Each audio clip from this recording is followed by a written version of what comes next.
মুখ্যমন্ত্রী মমতা বন্দ্যোপাধ্যায় ধর্মতলায় ২১শে মঞ্চ থেকে ঘোষণা করেছিল আমাদের পাড়া আমাদের সমাধান প্রকল্পে, যার শুভ সূচনা ২রা আগস্ট থেকে শুরু হবে সারা পশ্চিমবঙ্গে। সেই মোতাবেক দক্ষিণ ২৪ পরগনা জেলার রামনগর ১ নম্বর গ্রাম পঞ্চায়েতে সীতাকুণ্ডু বিদ্যায়তনে স্কুলে এই কর্মসূচি পালন হয়। এই কর্মসূচিতে আমাদের পাড়া আমাদের সমাধান ৩টে বুথ নিয়ে একটি শিবির হয়, আর সেই শিবিরের জন্য ১০ লক্ষ টাকা খরচ হবে মুখ্যমন্ত্রী ঘোষণা করেছিলেন। সেই মোতাবেক এই শিবিরে বহু মানুষ আসে তাদের সমস্যার কথা জানানোর জন্য।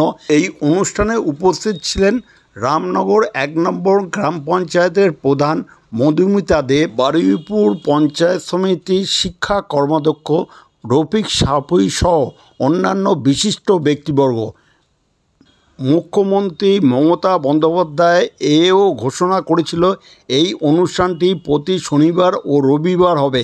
পুজোর পর পর্যন্ত এই অনুষ্ঠান চলবে।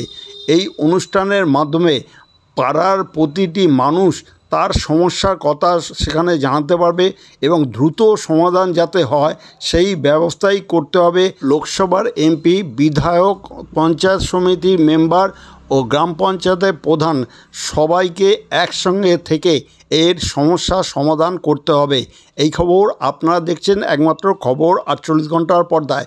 এই চ্যানেলটিকে এখনও যারা সাবস্ক্রাইব করেননি এখনই সাবস্ক্রাইব করুন, পাশে বেল আইকনটি আছে তা প্রেস করুন।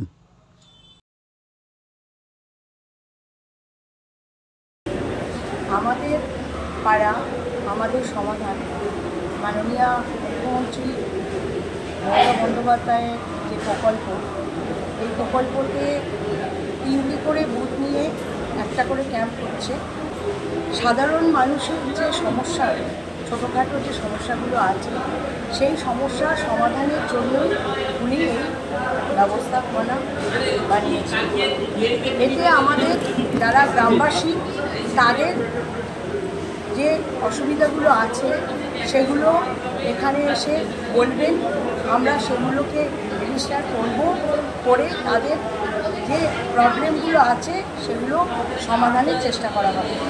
এই 3টে বুথের গ্রামবাসীরা আসবেন এবং আমাদের পাড়া আমাদের সমাধান এই প্রকল্পের মাধ্যমে ওনারা উপকৃত হবেন এবং তাদের সমস্যার সমাধানে আমরা সবাই মিলে এগিয়ে যাব এবং যতদূর সম্ভব ওই ১০ লক্ষ টাকার মধ্যে ছোটো ছোটো কাজগুলোকে করার সেগুলো আমরা সেই মতো ব্যবস্থা নেব।